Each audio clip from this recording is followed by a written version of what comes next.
So this is a array practice problem. So you're going to be making a program for a vending machine that provides drinks. The menu of the drinks is stored in an array called menu. So it's tea, espresso, americano, water, and hot chocolate. Take the choice of the customer as an integer from input and output the corresponding menu item.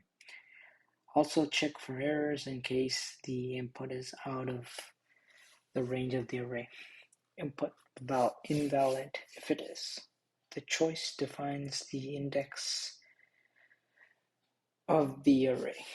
Okay, the index of the array. Okay. So what we can do is first we can do a scanner, which it already created a scanner, so we can create int choice to hold the option.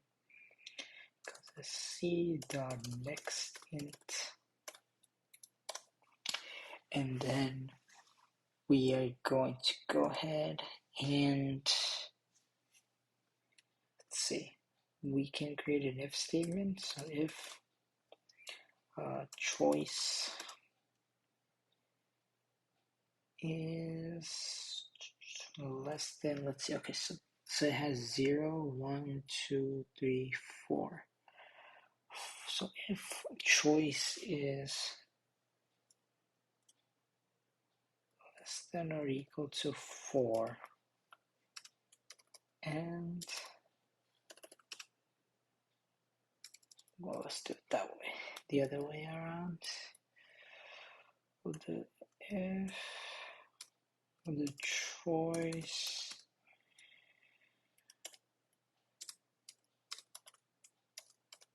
is 0, and yeah, so if the choice is less than 0 or choice is greater than 0. Let's change it up. Yeah, then we're gonna put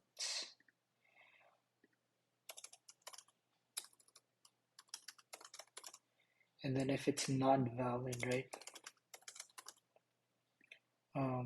we can simply just do an if else statement. So else system.out.println, and you can print out invalid. Cool. Now let's write the code for if it is valid. So we can just use a simple switch statement. So if you don't know how to use a switch statement, go back to the previous video. One of them has it. I'm not sure which episode it is, but one of them does have it. So we'll do switch choice, of course, and then here we'll do case 0, case 1, and now I'm just gonna copy paste until case 4.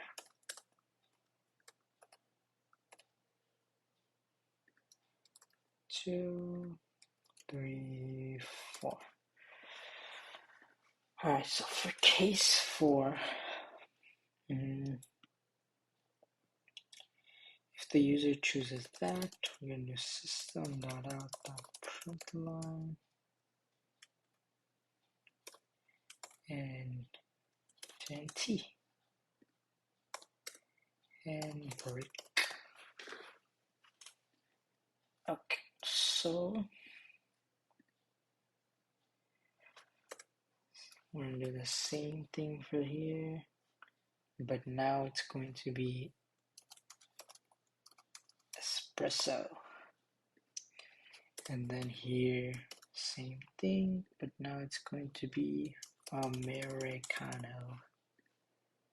Same thing for here, but now it's going to be water. Same thing for here. Now it's going to be hot chocolate. Okay, so let's see if this works. And we actually failed the test case, so let's see what's wrong. So 8. Okay. I think what we can do, instead of doing this, let's just remove this if statement as a whole and put a default case in here.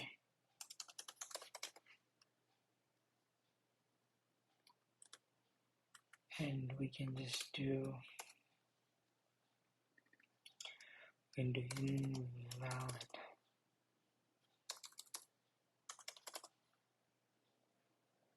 Let's try it now. Now it works. Okay, yeah.